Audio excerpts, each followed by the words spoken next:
begitu baik. Kau telah memelihara kami sepanjang minggu ini.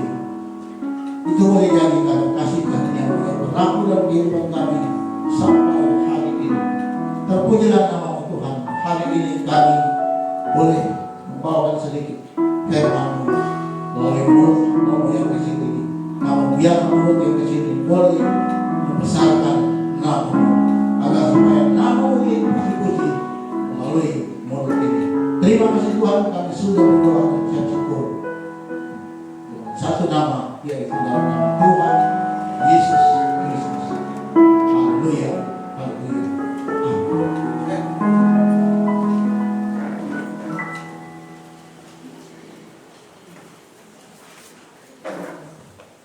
Harus kita.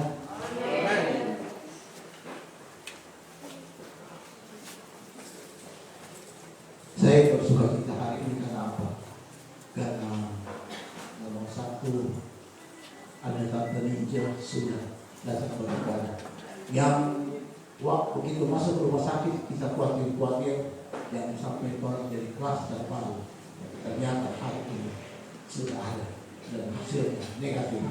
Yang kedua, Hana yang berdomisili di sini. 2 minggu lalu hari Sabtu dia muntah darah. Pagi dia muntah darah. Stop. Sore sebentar orang berbicara, habis makan tiba-tiba dia masuk. Sama juga banyak sekali darah keluar. Orang langsung ambil kesimpulan bawa di walau Kamaranus, langsung bawa ke walau Kamaranus.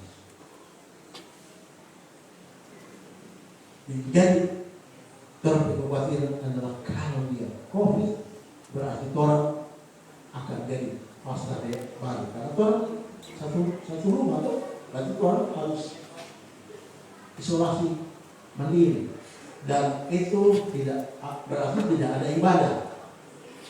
Namun hari Jumat barusan 2 kali dia swab negatif. Saya mengucap syukur karena ibadah masih tetap boleh berlangsung. Ternyata Tuhan betul-betul ada dan melakukan pekerjaan sesuai dengan Torah pemerintahan dan Torah pidana. Karena dia jam 8, jam 7, jam 8 orang selalu beribadah. Minta belas kasihan Tuhan. Dan Talitha begitu juga Hana. Jangan sampai terjadi sesuatu pada mereka. Dan benar, semua sudah terjadi. Dan sekarang Hana sedang beristirahat di sekolah karena dia keputusan sekolah. Karena kalau di sini ada anak-anak pasti dia terganggu dan dia selalu pasti bekerja, sementara dia harus istirahat. Dan sudah karena 2 kali swab negatif, jadi aman. Orang semua bersukacita karena di rumah tidak ada lagi bilang COVID dan lain sebagainya. Apalagi saya dan Ibu Gekes yang seumur-umur seperti ini, kalau sampai ada kena dengan COVID, ya kurang hitungan 1-2, 1 mati, 2 lagi sembuh. Tapi Tuhan nyata izinkan dan Tuhan tahu kalau keadaan juga rawan. Hari ini saya sedikit membawa firman Tuhan.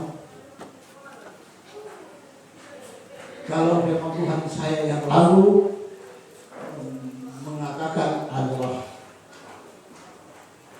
korban persembahan sanggup membelokkan kematian menjadi kehidupan, kutuk menjadi berkat. Hari ini saya berbicara mengenai cara kerja Tuhan. Seperti apa cara kerja Tuhan pada kita semua yang hadir saat ini? Sekali lagi kita bilang nyata bisa lari dari lagu-lagu yang sudah dibawakan oleh WL. Semua lagu tadi Tuhan Yesus baik, sungguh amat baik. Ternyata Tuhan itu memang betul-betul baik dan sangat-sangat baik. Cara kerja Tuhan yang pertama secara spontan. Langsung ketika kita mohon, Tuhan langsung lakukan apa yang kita permintaan. Saya mengambil beberapa contoh, tapi yang pertama saya ambil contoh bangsa Israel ketika keluar dari tanah Mesir. 10 tulah yang Tuhan berikan kepada Raja Mesir membuat bangsa Israel harus keluar. Karena tulah yang ke-10 adalah tulah yang mengambil semua anak sulung di tanah Mesir.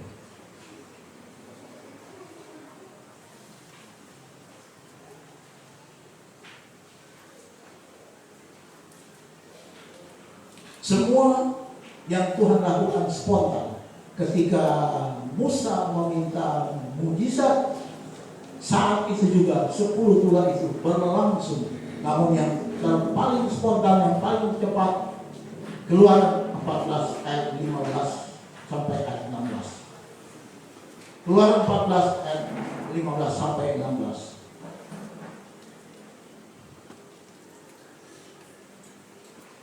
Berfirmanlah Tuhan kepada Musa, mengapa engkau berseru-seru? Artinya ada permintaan dari Musa, berteriak-teriak, tolong Tuhan, demikian kepadaku, berseru-seru demikian kepadaku. Katakanlah kepada orang Israel supaya mereka berangkat. Ayat 16. Dan engkau angkatlah tongkatmu dan ulurkanlah tanganmu ke atas laut dan belahlah airnya, sehingga orang Israel akan berjalan di tengah-tengah laut di tempat kering. Kita semua tahu cerita ini ketika bangsa Israel keluar dari Mesir dan mereka menyeberangi laut Eberau.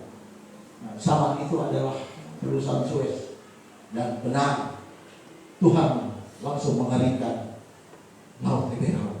Maka berjalanlah umat Israel melalui laut. Namun laut yang kering, bukan laut yang seperti orang lihat-lihat.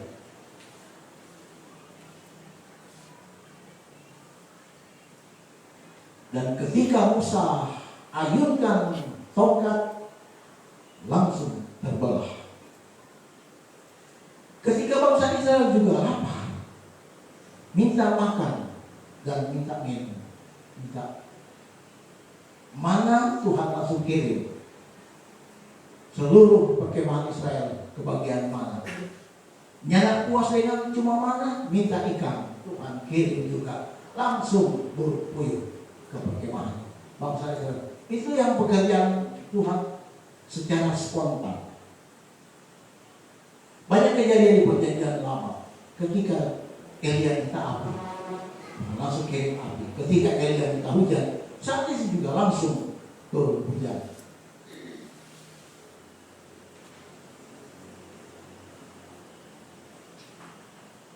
Simpson dalam keadaan hari-hari terakhir dalam masa tuanya, dia akan menghadapi cemoohan dari bangsa Filistin. Saat itu ada perayaan untuk mengingatkan Simpson ditawan. Bawa Simpson ke dua tiang. Apa yang Simpson minta? Tuhan, terakhir kali ini aku minta kekuatan kembali. Dan benar, ketika dia dihadapkan dengan dua tiang, kekuatan itu kembali. Spontan Tuhan lakukan, dan ketika dia langsung rubuh. Masa itu lebih banyak yang dibunuh oleh Simpson daripada semasa hidupnya. Karena pada kejadian itu 3.000 lebih yang mati. Sementara pada waktu dia hidup cuma 1.000 lebih yang dibunuh Simpson. Namun yang terutama sekali, yang kedua, yaitu cara Tuhan tetap bekerja walaupun dengan diam. Ini yang akan saya tekankan.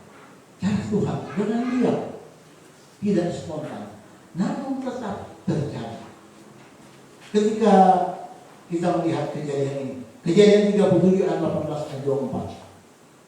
Kejadian 37 ayat 18 ayat 24 sampai 24. Dari jauh ia telah kelihatan kepada mereka, tapi sebelum ia datang kepada mereka, mereka telah bermufakat mencari daya upaya untuk membunuhnya. Siapakah dia? Siapakah dia? Kata mereka seorang kepada yang lain, lihat tukang mimpi itu datang. 19. Sekarang marilah kita bunuh dia dan kita lemparkan ke dalam salah satu sumur ini. Lalu kita katakan seekor binatang buas telah menerkamnya. Dan kita akan lihat nanti bagaimana jadinya mimpinya itu. 21.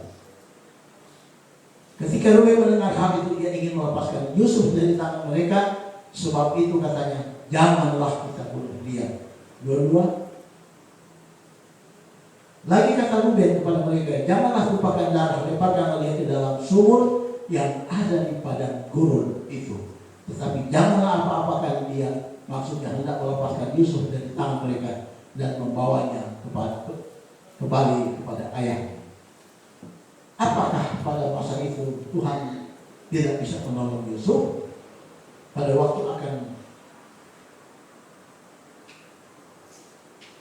dimasukkan ke dalam sumur, apakah Tuhan tidak beracara pada waktu itu? Misalnya, kadang-kadang kejadian orang dihindarkan dari kecelakaan, belok sini jo, orang belok sini, tapi ada suara yang jangan. Kalau orang belok situ kemungkinan ada kecelakaan. Seperti ini bisa Tuhan lakukan. Tuhan cegah Yusuf untuk sampai kepada adik-adiknya. Tapi Tuhan tidak melakukan spontan. Tuhan biarkan saja. Tuhan tetap bekerja. Walaupun secara diam. Yang terjadi Yusuf masuk ke dalam sumur. Kemudian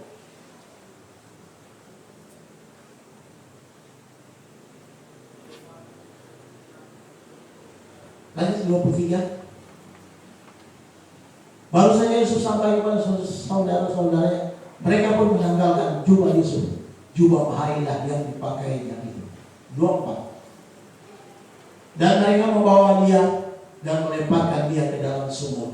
Sumur itu kosong, tidak berair. Apakah Tuhan tidak bisa mencegah agar supaya Yusuf tidak masuk dalam sumur? Bisa, Tuhan bisa lakukan saat itu spontan, bisa dengan caranya Tuhan, bisa. Tapi yang saya katakan judul saya kali, Tuhan bekerja dengan diam. Selanjutnya apa yang terjadi? Kita semua tahu. Yusuf dijual kepada bangsa saudagar Ismail. Apakah Tuhan tidak bisa mencegah juga dengan memulangkan Yusuf kepada ayahnya Yakub? Apakah Tuhan tidak bisa beracara seperti itu? Bisa. Tapi Tuhan tetap bekerja, jangan salah. Tuhan tetap bekerja. Soal dia dijual kepada saudagar Ismail, itu juga cara Tuhan. Tuhan tidak mencegah, Tuhan biarkan saja, Tuhan diam. Sampai di rumah Potifar, apakah Tuhan tidak bekerja? Tuhan bekerja dan diam. Apa yang Tuhan lakukan kepada Yusuf? Tuhan membuat semua pekerjaan Yusuf berhasil.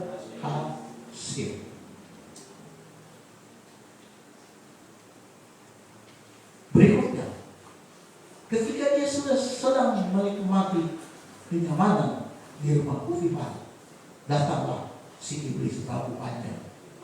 Yang apakah itu bukan caranya Tuhan juga? Cara Tuhan membuat istri Potifar birahi kepada Yusuf. Itu cara Tuhan. Tapi diam dong, nyadak jelas, nyadak tahu itu. Kalau memang pekerjaan Tuhan, yang jelas di sini Tuhan tidak mencegah. Bisa pada waktu dia sebelum di penjara, oh ada saksi. Ini saksinya, ini yang terjadi begini. Ini gara-gara Potifar yang melakukan. Tapi Tuhan nyada sediakan saksi. Tuhan cuma kasih dia, Tuhan dalam saja. Apa yang dilakukan Tuhan diam saja. Dan Yusuf masuk dalam penjara. Siapa sebenarnya penjara di sini? Kalau orang selalu pilih, tapi yang pernah memang menikmati penjara. Kalau pernah dengan masuk penjara, itu Kita cuma diingatin satu yang di dalam kalau Tuhan masih melayani, kalau kasih om, jangan sampai om, jangan sampai masih di dalam. Karena kasihan siksa bersiksa. Yusuf alami itu. Apakah Tuhan yang bisa mencegah untuk membiarkan Yusuf supaya tidak masuk? Bisa.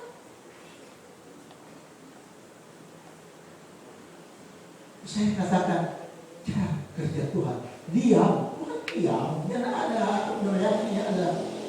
Beda dengan Musa, ketika Musa minta, Tuhan tolong beri makanan, kirim mana?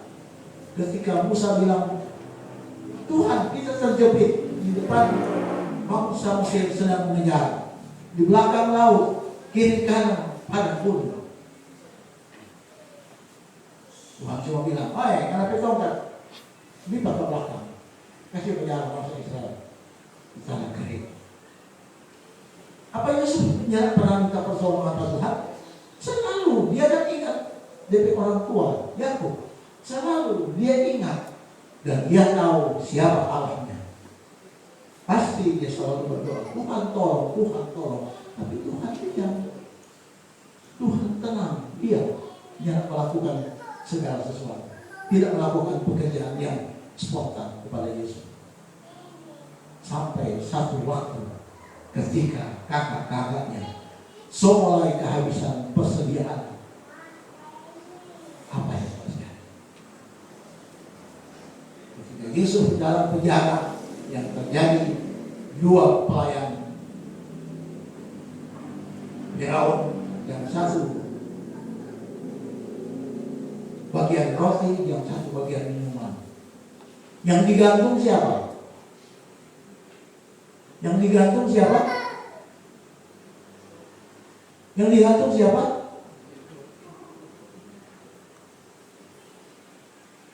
Yang keras apa? Angkat tangan. Yang digantung siapa?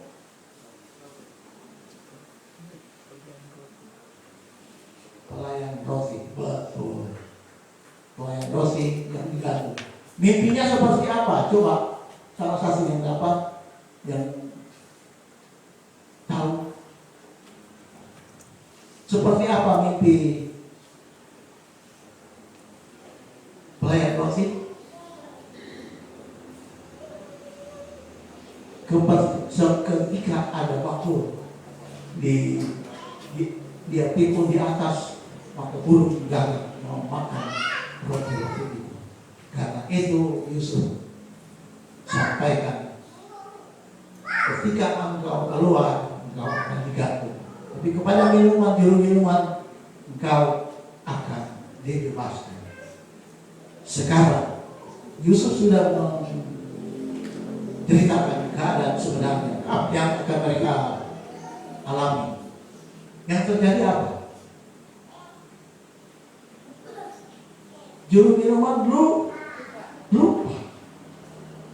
Apakah Tuhan yang bisa berakhir pada waktu dia keluar? Kok dia bilang aja, minta tolong, ada kita bersama satu di penjara. Dia kasih yang berbuat dosa, dia kasih yang baik ini, mimpi ini, semua dia lakukan yang terbaik untuk orang. Tapi Tuhan sengaja tutup. Tuhan bekerja dengan diam. Iya, dia lupa, silakan. Secara perlahan-lahan Tuhan bekerja. Secara diam, nyata spontan, nyata heboh-heboh, tenang saja. Sampai satu waktu ketika raja mimpi, dua kali mimpi, teringatlah sang pelayan minuman ini. Ada satu orang di penjara yang mampu mengartikan mimpi yang saya alami dan yang pelayan roti, dan itu benar terjadi. Panggil, cepat, panggil, diambillah, didandani, dipermoi, menghadap raja. Ketika raja disampaikan apa yang menjadi mimpinya, Yusuf ceritakan apa yang akan terjadi. Apakah Tuhan sama dengan Daniel minta berapa hari? Tunggu raja, kita minta waktu 3 hari, kita akan jawab itu mimpi. Apakah seperti itu? Apakah Tuhan minta, Yusuf minta, tolong tunggu dulu 1-2 hari, kita akan, dan yang minta kepada Tuhan, Tuhan jawab. Tapi ada jeda waktu. Saat itu masa Yusuf tidak ada jeda waktu. Ketika masuk istana langsung ditanya, ini kita mimpi. Apa artinya mimpi itu? Langsung Tuhan bekerja, tapi secara lambat, secara diam. Tuhan itu membuka hikmat yang ada di kepala Yusuf, dan Yusuf katakan, inilah yang akan terjadi. Saat itu juga seluruh istana kaget, terutama sekali Firaun. Firaun cuma bilang, adakah orang yang seperti ini yang punya hikmat?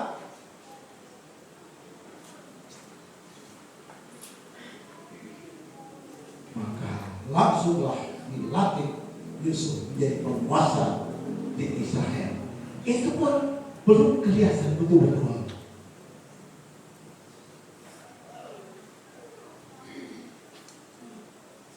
Yusuf masih setengah-setengah mimpi. Di istana, kemarin kita ada di penjara, masih setengah-setengah mimpi dia. Belum terpikir dia cara kerja Tuhan.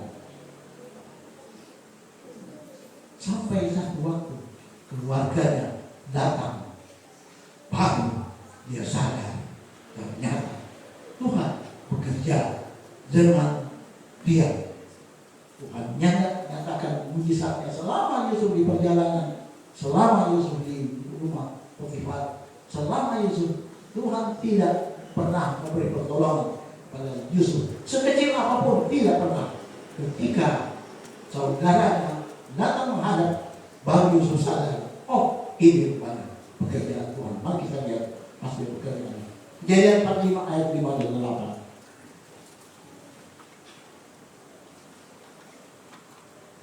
Tapi sekarang, sadarlah Yesus. Tapi sekarang, janganlah bersusah hati dan janganlah menyesali diri. Karena kamu jual aku ke sini, sebab untuk memelihara kehidupanlah Allah menyuruh aku mendahului kamu. Sadar semua. Susu sadar, DP kakak-kakak juga baru sadar. Ternyata apa yang telah lakukan itu juga pekerjaan dan cara Tuhan menolong mereka. Dengan seperti apa? Dengan cara menjual Yusuf. Dan selama perjalanan kalau Yusuf ditolong oleh Tuhan masa itu, kemungkinan gagal rencana Tuhan. Bisa jadi gagal rencana Tuhan. Tapi ketika dia sadar, rupanya memang karena kamu jual aku ke sini sebab untuk memelihara kehidupanlah Allah menyuruh aku melalui aku. Karena telah 2 tahun ada kelaparan. Nah ini peristiwanya 7 tahun kelaparan dalam negeri ini, dan selama 5 tahun lagi orang tidak akan membaca atau menuai.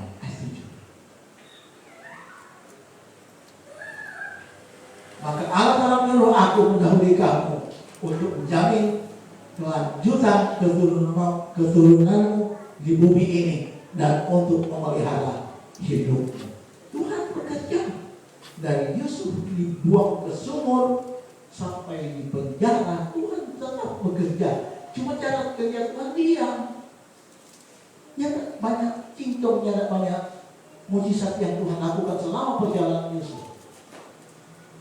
Cuma satu yang Tuhan lakukan mujizat ketika di rumah Potifar. Semua pekerjaan Yusuf berhasil.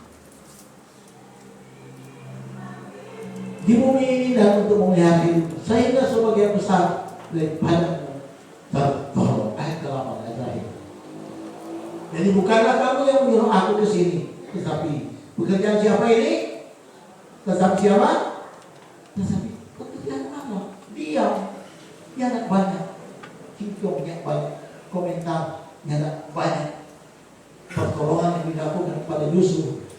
Dialah yang telah menempatkan aku sebagai bapa bagi Firaun dan tuan atas seluruh istananya dan sebagai kuasa atas seluruh tanah Mesir. Apa yang dikatakan oleh kakak-kakaknya pada waktu dia mau datang ke mereka pada waktu di padang pengembaraan. Bunuh saja Yusuf supaya apa yang dia miliki tidak berhasil. Tapi Tuhan tidak bekerja seperti itu. Bekerja dengan dia. Karena Tuhan menjual dulu Yusuf ke saudagar Ismail. Sesudah itu masuklah, diberilah oleh Potifar. Sampai kepada Potifar, cukup sampai di situ. Walaupun dia sukses di situ, Tuhan pekerja nyata sampai di situ. Sebenarnya dia senyaman di rumah Potifar. Tuhan kasih dia iblis goda. Kan yang goda itu iblis, bukan Tuhan. Ayo ingat apa yang dilakukan oleh iblis. Beredar-edar. Tuhan cuma bilang, karena dia kita Ayub ini, dia saleh segala macam, pokoknya iblis cuma bilang, coba kalau tarik agar perlindungan kepada Ayub. Yang itu dilakukan oleh iblis. Begitu juga ketika Yusuf. Ketika Yusuf sedang nyaman di rumah Potifar, apa yang terjadi? Iblis undang. Iblis bikin sange Tante Poti, maka terjadilah hal yang tidak diinginkan. Semua orang sebenarnya tidak ada yang suka. Tapi itu cara Tuhan. Skop Yusuf, di penjara. Tuhan kan tolong dia pada waktu itu. Tetap dia pilih masuk penjara. Yang terjadi Yusuf masuk dalam penjara.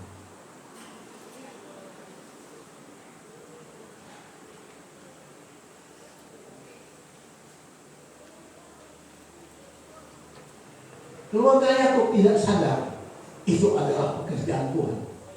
Begitu kakak-kakaknya juga tidak sadar itu adalah pekerjaan Tuhan. Dan mereka justru berniat membunuhnya. Tapi yang saya tahu satu hal, Tuhan sama seperti Ayub. Jangan kau ambil nyawanya. Yang juga Yusuf pada masa itu, Tuhan pelihara nyawa Yusuf. Karena kan bisa saja orang Somara berupa Potifar oleh Somara gantung kepada Yusuf. Tapi kan tidak seperti masuk penjara. Karena Tuhan buat Yusuf berada di penjara. Tuhan bisa melakukan semua mujizat secara spontan. Namun hari ini saya mengalami mujizat yang spontan juga. Setiap hari kami tidak pernah kekurangan makanan. Dan itu Tuhan lakukan. Habis ada lagi, habis ada lagi, habis ada lagi. Dan itu Tuhan lakukan terus. Tapi pada Yusuf tidak seperti itu. Diam Tuhan yang melakukan segala sesuatu yang terjadi. Yusuf sampai ke tampuk Singkatana yang tinggi. Ibu G, apakah permintaan Ibu G dulu waktu kita saya masih ke sana kemarin? Apakah Tuhan langsung taat itu juga? Berapa tahun doa Ibu G? Bertahun-tahun baru Tuhan. Kan Tuhan secara diam. Yang terjadi kita sampai hari ini tidak pernah ingat kembali apa yang sudah terjadi yang lalu-lalu. Karena kalau kita ingat itu sangat berbahaya. Berbahaya begini, kalau kita tak ingat doa tapi pantas dulu kan. Itu yang bahaya. Tapi kenapa Tuhan lakukan? Tidak. Ketika permintaan Ibu G berulang-ulang sampai sekian tahun dan terjadi kepada saya. Sampai hari ini saya pun lupa sama sekali. Istilahnya begini, kita seperti tulis, kita di buku hanya anggap buku harian, tulis terus. Tiba-tiba Tuhan hapus. Di sorga, di atas buku kehidupan ada tuh Om Lao, bukan Apotar. Om Lao begini, Om Lao begini, Om Lao begini. Tanpa dipanas, api panas. Ketika doa dinaikkan, Tuhan yang Tuhan lakukan? Dia menghapus buku kehidupan saya yang merah-merah, rapor merah. Dia hapus.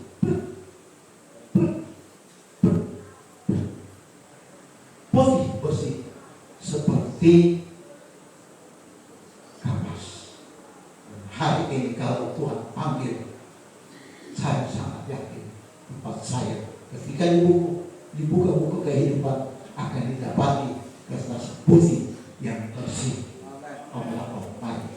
Silakan masuk. Itu yang terjadi dalam kehidupan kami suami istri. Saya lupa sama sekali, tidak pernah ingat lagi. Iblis memang suka gatal, manusia suka biasa ingat. Jangan dulu. Hanya Tuhan so benteng memang dengan kuat, tidak ada lagi.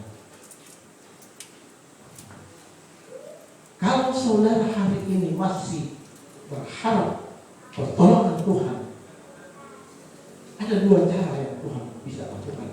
Spontan, apapun yang menjadi permohonan saudara akan langsung menerima. Tapi juga sabar. Hari ini taruh sama saudara cara kerja Tuhan kepada Yesus. Tenang, diam, Tuhan diam. Apa yang penjara pun oke, jangan masalah. Tapi ada satu waktu wujudnya akan menjadi. Yeremia 29 ayat 11. Yeremia 29 ayat 11. 11. Sebab aku ini mengetahui rancangan-rancangan apa yang ada padaku mengenai kamu. Demikianlah firman Tuhan, yaitu apa? Rancangan damai sejahtera dan bukan rancangan kecelakaan, untuk memberikan kepadamu hari depan yang penuh. Semua tahu tuh Oli Nujo KB? Tahu tuh? Nah, bisa cerita jelas Pak. Pada waktu saya masih remaja, masih tukang, dia anak-anak muda, saya mau anak-anak muda di bawah itu.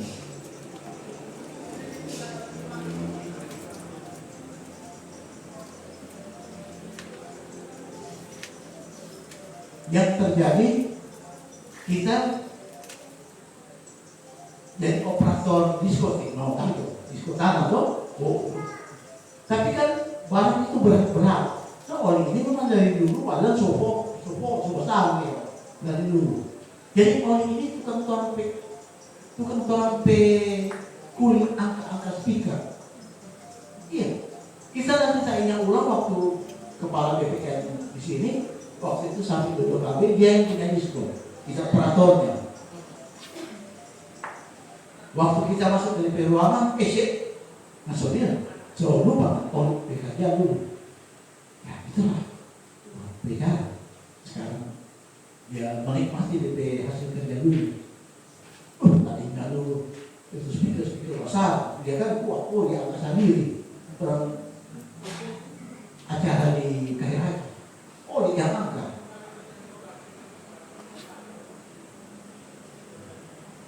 Saya bilang, masa ini aja oleh tukang pangkat sampai dia hilang kok, angka ini, angka ini.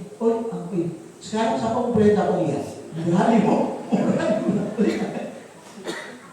gak bisa lagi karena Tuhan bekerja dan dia.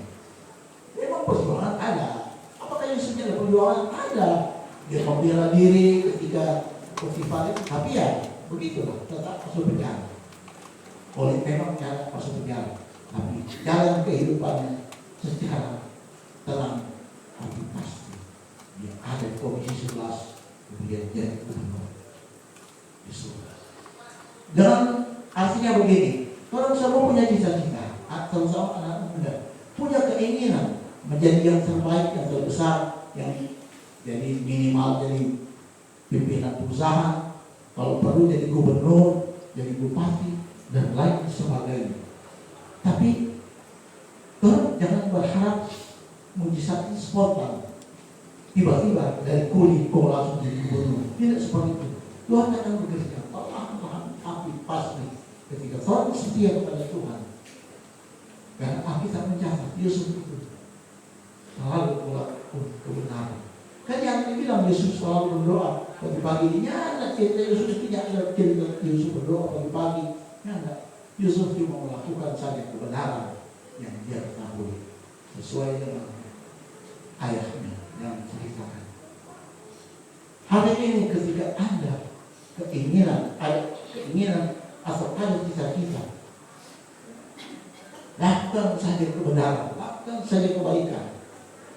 Satu waktu Tuhan mampu mengangkat kita menjadi kepala, bukan ekor. Saya kembali membuka mengenai Daud. Daud ketika diurapi, dia sanggup mengalahkan Goliat, dan dia bisa mengumpul pasukan untuk memberontak kepada Saul. Tapi apa yang Daud lakukan? Tenang. Bahkan ketika dia buru-buru dikejar-kejar oleh Saul, Daud tenang. Daud cuma lari saja bersembunyi. Ketika dua kesempatan yang dilakukan oleh Daud, ketika ada di Gua Adulam dan satu lagi di perkemahan ketika bangsa Israel akan berperang, dua-duanya kesempatan Daud untuk membunuh, tapi Daud tidak melakukan itu. Daud serahkan kepada Tuhan apa yang Tuhan mau dan benar.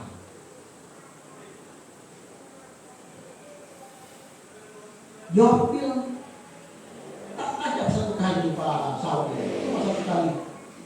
Coba. Daud bilang, jangan.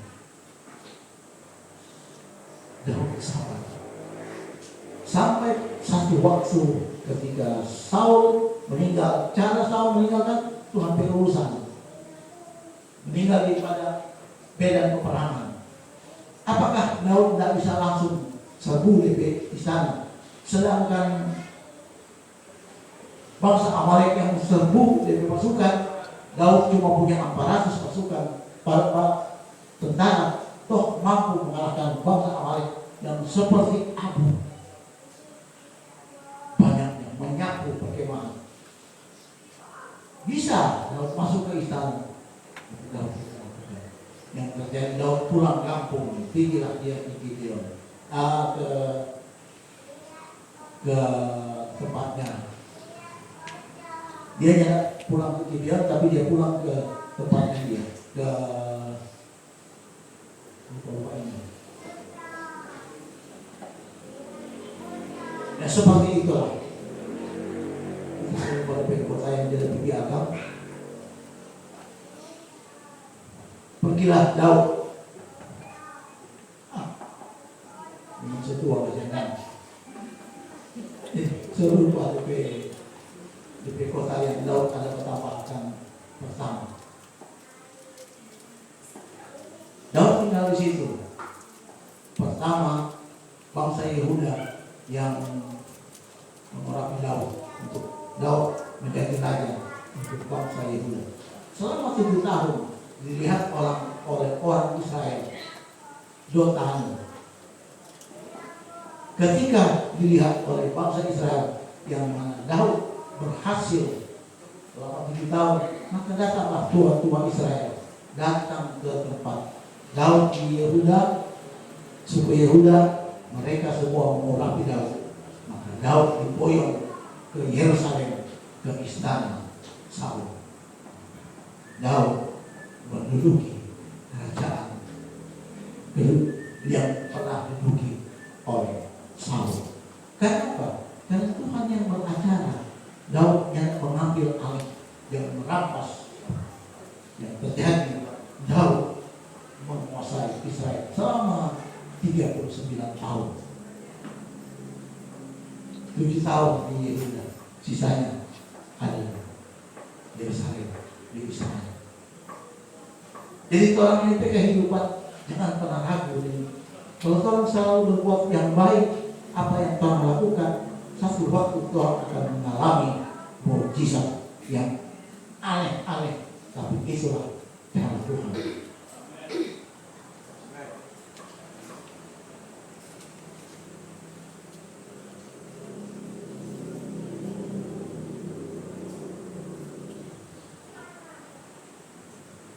sebagai ayat yang saya pelajari 1 Korintus 2 ayat 9.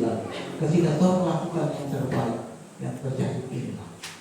1 Korintus 2 ayat 9. Baca sama-sama. 1, 2, 3.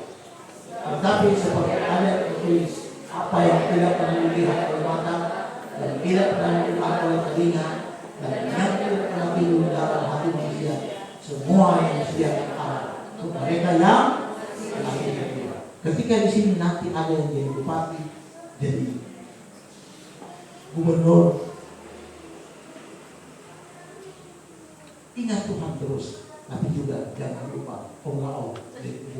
Mungkin kalau saya tidak menikmati, tapi mulai pasti ingat, oh ini Allah pernah katakan yang mana saya akan anak bisa. Terima kasih Tuhan Yesus berkati.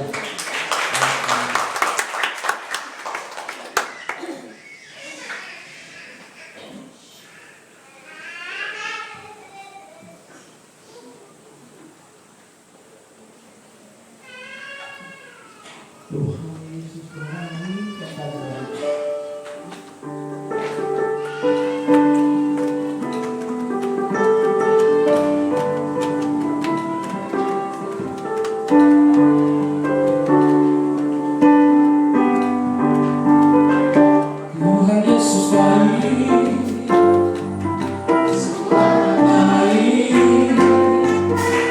Selama-lamanya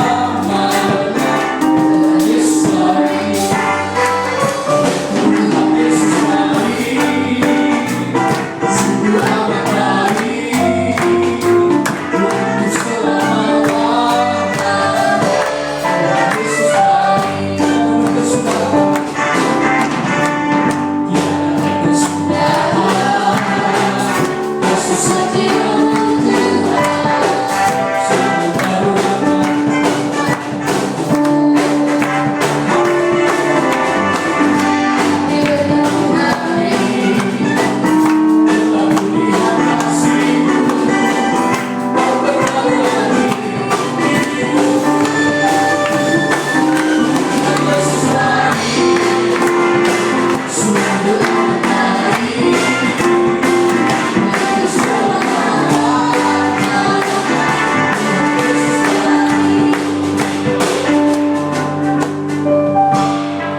yang belum dapat perjamuan, angkat tangan akan dilayani oleh yang lain. Semua sudah?